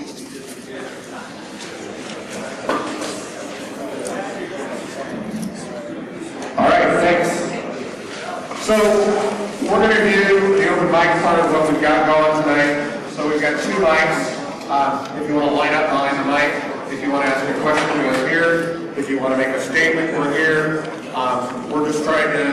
We're trying to get information from you about what's going on, and we'll try to share what we know as well if you have questions. Realize we're in the rules process. A lot of these decisions haven't been made yet. That's why we're here to meet. All right, this line's longer, so we're going to start on this side. Go ahead. And you guys, warning, you have to make that mic, pointed right at your mouth. Hello, I have a quick comment on medical recreational separation.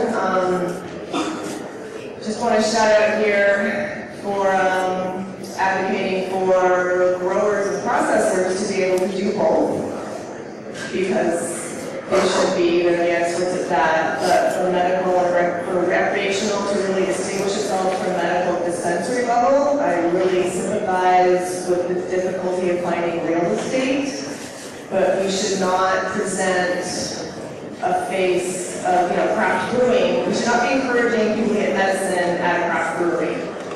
So therefore, in my mind, recreational dispensaries should really craft their own image, their own rules, and medical dispensaries should be completely separated. Thank you. Hey, folks, I'm sorry. I know this room really echoes. So if you want to talk, have a conversation other than listening to these folks, let's be respectful. Go outside, because you can't do it in here without it echoing. I'm going to take a popular point and advocate for outside investment. One of the worst decisions made by Colorado and Washington is limiting the amount of outside investment, restricting it to in-state only. There's a number of businesses that are about to fail after April 15th when the taxes come due. So banks are obviously not going to be able to lend as long as the FDIC prohibits them from lending, which is currently the case. So especially smaller companies that lend to companies, they have to go outside of the state to bring in capital to outlast these businesses. So it's literally going to kill the number of businesses, compounded by the fact that you're not going to have a cap on the number of licenses. So I just strongly encourage you guys. Oregon does have a cap on the number of licenses, and you certainly should watch the debate in Salem, because I know that there's some interest in limiting capital. The OLCC does not have the ability to limit capital, so that's a legislative issue that you need to watch, that Measure 91 committee. Okay. And you guys, you're doing a great job of keeping your comments brief. Thank you. There's been a lot of talk tonight about drug driving and addressing that in the Cole memorandum. It looks like a number of other states have decided to ban delivery. I think there's an important channel of revenue with regulated home delivery. And I think it's necessary for us to address it with sensible policy so that business owners that are also dealing with zoning issues and a number of other issues are able to serve the patients in Oregon or consumers in Oregon with a safe access solution. Part of what we kind of went on last night, the legislature needs to clarify Measure 91. It's not clear to us under Measure 91 whether home delivery is allowed or not. We believe it's a policy decision the legislature needs to make. So again, I would direct you to the Measure 91 committee. You can hear them online, but talk to your legislator. Hello, first of all, I'm a resident of Portland. I'm also a bar owner, and I appreciate, well, I don't agree with everything the OLCC does as a bar owner. I did appreciate the process of becoming a owner, the financial checking, the way you guys do a background check. I think that should be applied basically the same to these businesses. And as far as the outside financing and funding, I think outside individuals investing, that would be family members or friends, should be fine. But we're talking about corporate interests, that should maybe be where it stops. And I'd also like to see maybe a recommendation to the legislature to have more money dedicated to education. I think as we are looking at a national discussion, having clear education about what marijuana does to people, how it's used, is going to be more important for you.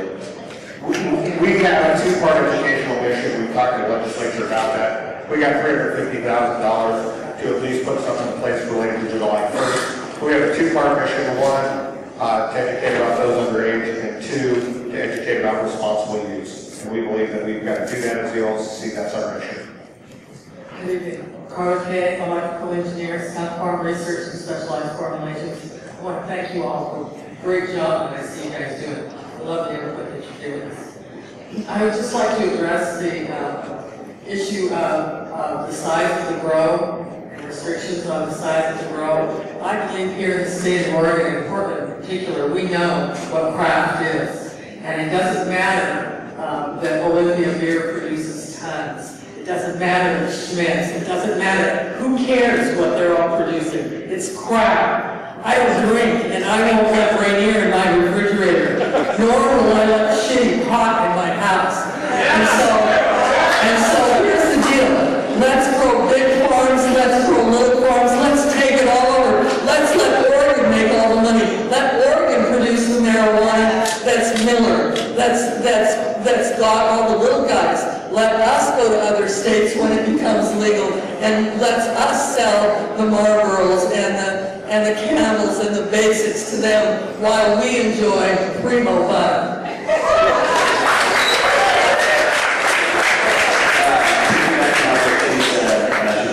Right, you can't limit the amount. You're really going to mess with the free market. And furthermore, in regards to the craft brewery, she's 100% right as well. Also, you guys got to reconsider the late 2015 open date for retailers because, practically speaking, if you're issuing producer licenses in January or February, you're going to have product that's ready in May-ish, June-ish. You can't force these guys to sit on all this product and slow their cycle up. You need to have retailers promptly ready to accept that product. It's only going to be 3-4 months after you issue the producer license. We're aware of that. We're just trying to get rid of things. So, because of staff time, I think is going to be the biggest issue. Chair Patrick, Commissioners, thanks for having this meeting. My name is Russ Caldo. I'm the Executive Director of Portland Normal, and I was seeking some clarification from you. You mentioned 19% as the figure for underage serving. How much is that related to liquor stores, bars, restaurants? Because when it comes to Colorado, in Laramie County, they did a sting to try to get underage service at a medical marijuana dispensary or at a pot shop, and and they got exactly 0. So since we are so strong in checking for IDs, is that really a fair comparison with alcohol and marijuana? I don't know whether it's a fair comparison or not. I'm just merely sharing information with you that people make mistakes, that we have people that we have that install card readers that check the ID electronically and they fail to use those, even though they train staff to do other things. So mistakes happen. I'm not trying to draw a direct corollary. I can't give you immediately right now. We're just trying to share the same information that we're trying to share based upon our regulatory experience that we have. As we've been around the state, we've heard from people regulated just like you do alcohol. One of the things we have in alcohol is server permits. That's why we brought it up, and that's why we're continuing to have the discussion with Oregonians about this. Thank you very much, and just to echo what the last speaker said, I think Oregon growers and processors and retail stores ought to be subject to the same exact limits and minimums is subject to for beer. Thank you.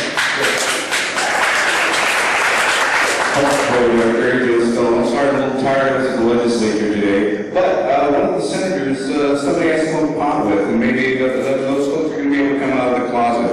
I just wanted to say that apparently the Rand Corporation did a study for the state of Vermont, and they estimated that somewhere less than 200 acres could meet the entire marijuana demand for the United States. Our Oregon Department of Agriculture said it was 75 acres. So I think that if we recognize what the Oregon Department of Agriculture said about industrial hemp several decades ago, it's noxious weed because it's too cheap to market, because you can grow it everywhere. So that being said, I'm all in favor of people having responsible lives and responsible access, but I personally am going to do everything I can to keep people out of your market by growing their own marijuana, whether the 4-plant limit, because people should not have to buy something that they can otherwise do for themselves. So that being said, I've already made a couple more enemies in the room tonight, and I have some friends, and one of them's on your board, and you all know who you are. Yeah, I just have quick comments. One of them is that, I'm a bit older, so I'm kind of a little bit worried about the initiative process, and it seems like so often a measure passes, and then by the time it gets through this whole process, not yours particularly, but the legislative process, the legal process, is a whole different animal. So I just really want you to really think about what the intent of the voters were when they did this whole thing. The second thing I want to comment on regarding, I'll put it, but regarding the co-mingling of the product, just from a business model, it seems to me like the people that are already established in business, which takes up pretty much all the geographic area of Portland that I've seen, they've got a huge competitive advantage over anybody that's going to try to enter into a business with that kind of a scenario in place. So just from a business model point of view. Last thing, you only gave us 3 days. We mentioned a couple of times that you're already making recommendations to the legislature. This is the biggest metropolitan area in all that you've seen, and you've given us 3 days to respond to any kind of citizen advisory committees or anything. Maybe push that out. Thank you. Just on the Citizen Advisory Committee, we put that out statewide. We only made that decision about 5 days ago, so we certainly tried to do our thing. And also, you guys, they did add this meeting, but their first inclination was to do the metro area twice, and they did sandwich it. 3 times, though, is fair for this area, given our population. I just want some clarification and brief will be heard. You mentioned, well, first of all, as a professional, I would like the option of home delivery, and I'm wondering if the OLCC will be making any recommendations to the legislature, or whether that's just a decision that the legislature is making on their own. And if so, what are your opinions? So we have not made a recommendation to the legislature as to whether they should do home delivery or not. What we have told them is that it is unclear in the measure, and they need to clarify It's not a policy decision legally for the commission to make that decision. It really is for the legislature to make a decision on that. So you're not going to be giving that? We're not going to be giving a recommendation. How you doing? My name is Alex. I'm actually the owner of the first licensed recreational store in the state of Washington. I'm a new resident up here over there. And one of my main concerns is you were speaking a lot about the rules and the business and keep it here. You guys are talking about the residency requirements. I'm not for that. I'm a resident, been living here for 2 years. But what you guys understand is outside investment is needed to let this go. If you guys are not going to have a cap, you guys are not going to have a limit on any license, and you guys are not going to go through strenuous background checks and financial checks, the price per gram is going to be so low that it's going to be based on competition purely. Branding, packaging is your product better. And if these locals here don't have the capital through banks or through outside investment, how are they going to be able to last for more than 6-7 months? I'm in the state of Washington, I'm in the market, I'm seeing nobody has better experience with their hands on than me, and I don't even have a license on the production side of blah, blah, blah, and I see the troubles and I see the issues. If you guys block the outside investors, not the licensee, but outside investors, it's going to be a big issue. Yeah, as I said earlier, we don't have the power to block outside investment at the OLCC. That would be a legislative decision if they told us to do that. Thank you guys so much. I have a two-part comment and a question. First, the comment with limiting the size. When people bring up that, as a producer of hops or beer, you have no limit. But the difference is alcohol is nationally legal. So you're selling out of state, you have a bigger market. If the size is limited, big money comes in, takes over the market, you're talking about a smaller market. Now I think there should be a limit, and then if we're lucky enough that marijuana becomes legal nationwide, then you lift the lid. My question is with zoning. What are the zoning requirements going to be for the commercial goods license? The OLCC doesn't have the zoning requirements. That's still the province of cities and counties currently. The only zoning requirement that's out there related to Measure 91 is related to within 1,000 feet of the school. It's not clear how Measure 91 the proponents agree. From my conversations with them, they agree that it's unclear related to measure. But what we have is delivered within 1,000 feet of the school related to a felony. So that's how it's kind of backed into. So really we've asked for clarification related to that, related to the legislature, and whether they want those within 1,000 feet of the school or not. It does not hold the same provision that medicinal marijuana does within 1,000 feet of each other. But I know that there are people in the legislature who are considering that as well. So those are the considerations that are out there. But again, the OLCC cannot prohibit some of the zoning requirements. You guys, we only have 5 minutes left. I'm so sorry, but I'd like to ask that only people that haven't spoken yet speak first. And these guys are really good about sticking around and answering questions. So let's let folks who haven't had a chance. Oh, I'm sorry. Okay, let's let the folks who haven't had a chance say something, and then after that, we'll continue. Go ahead. My name is John, and first I just want to thank you all for what you're doing. Taking on a serious challenge and doing a good job.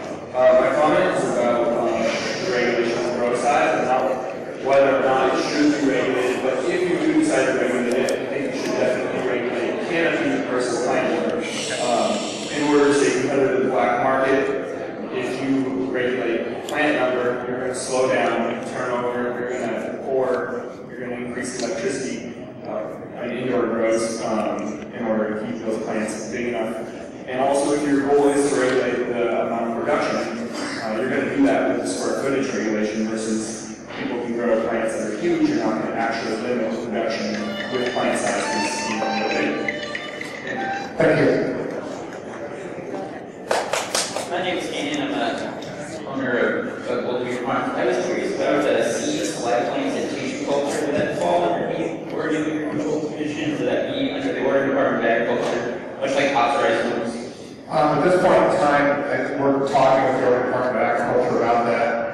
We're going to get some really good clarification related to how we're going to do that and what's going to go on. Would live plant sales be legal as of July? I can't hear. Would live plant sales be legal in July? I don't believe live plant sales will be legal in July under the current system the way it is. You have to wait until we came in with licensing. I think otherwise you're subject to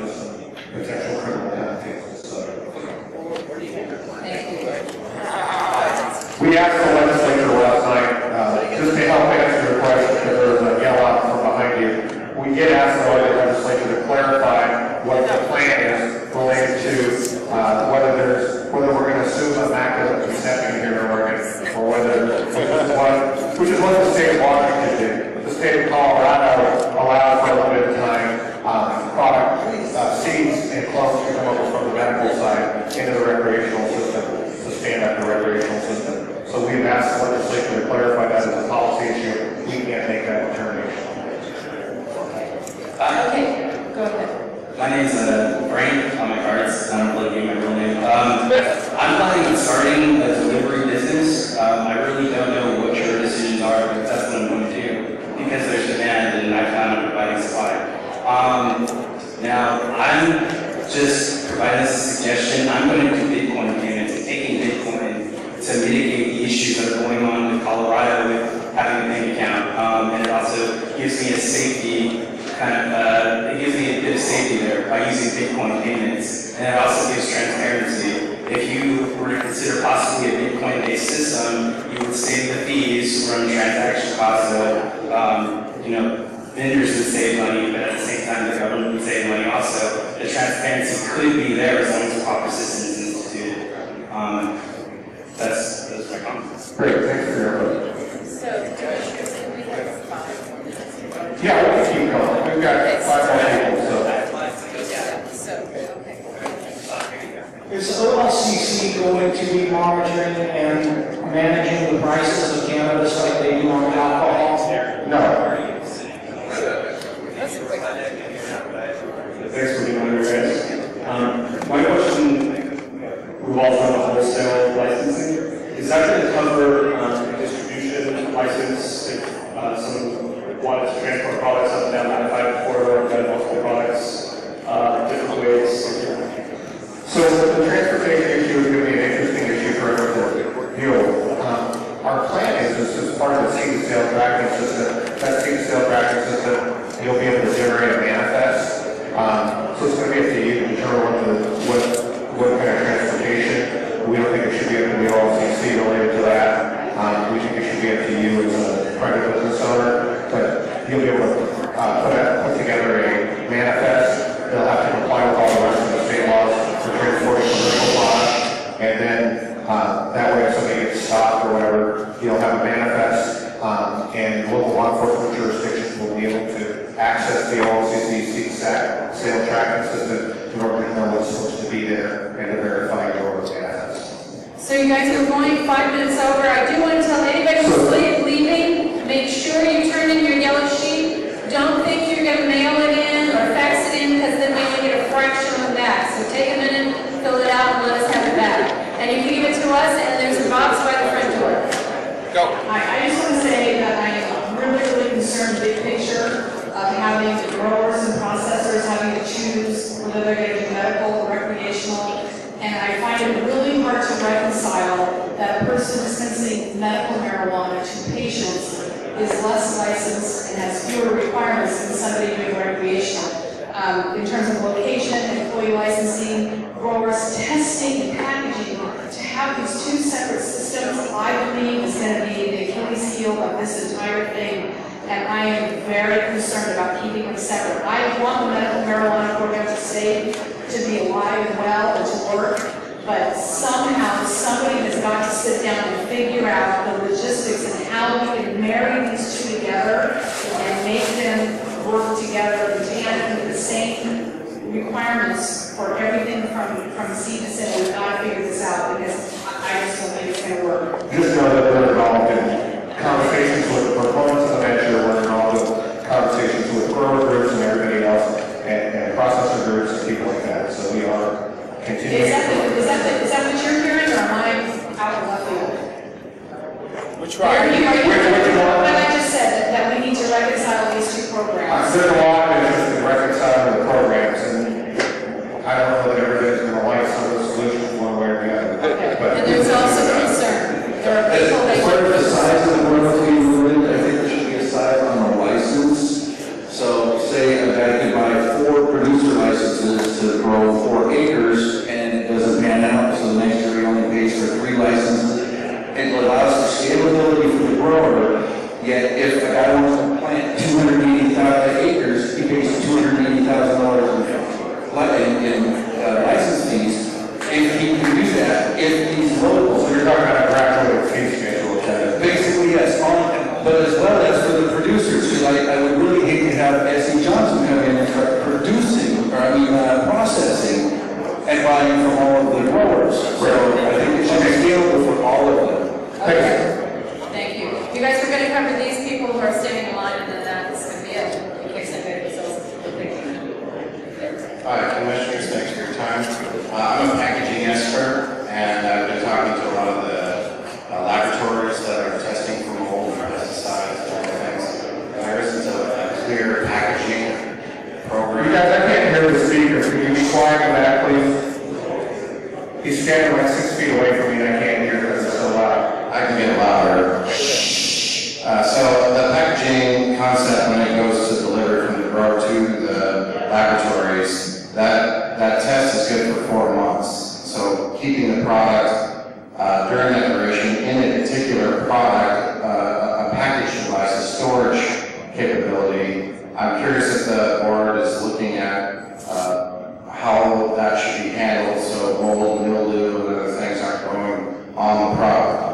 Absolutely, we're looking at that. We're going to put together a packaging group related to that as a subcommittee. You know, the OLCC has to determine whether it's going to be all packaged goods or bulk at the level. So we are going to, that's one of the questions that we're going to have as a Liquor Control Commission as we continue to move forward. Would I send an email through the...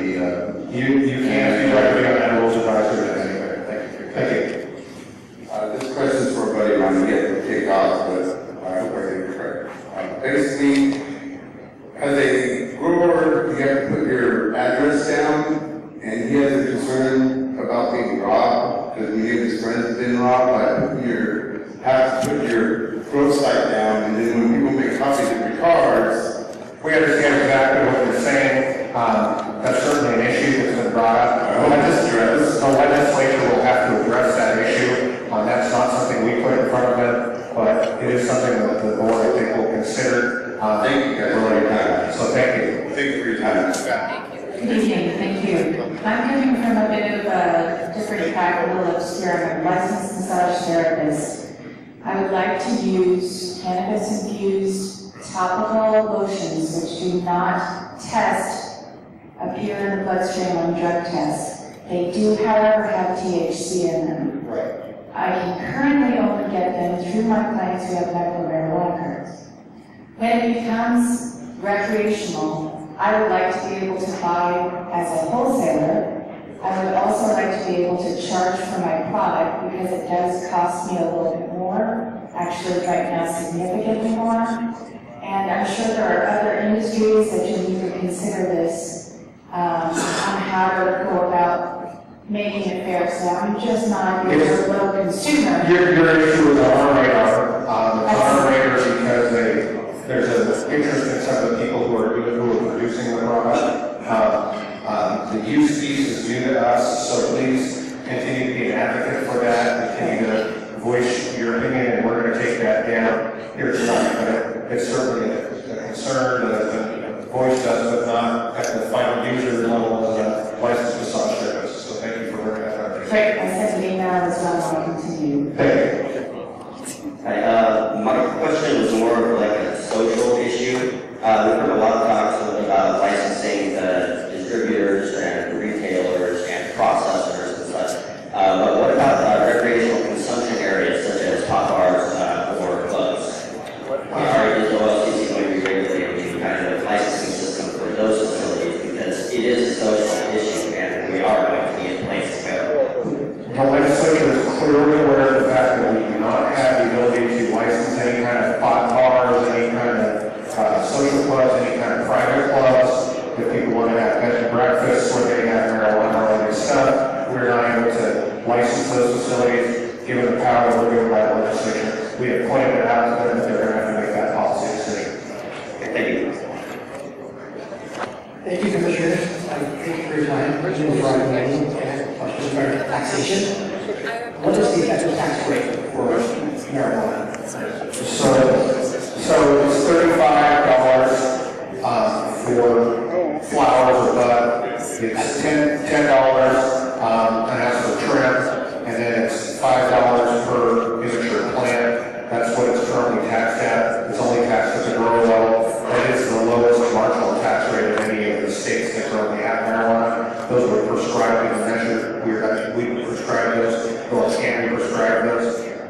And my second question is, when it comes to medical marijuana and retail marijuana, it's the same product, and I'm just trying to figure out why is there so many standards different, and can you incorporate the two in the same market? Regarding the standards, we have requested as the OLCC related to testing especially that medical and recreational be the exact same, and the OLCC set those testing standards for both medical and recreational, because part of what our duty is going to be able to go out and do a public education campaign. We don't want to educate about the recreational, and then some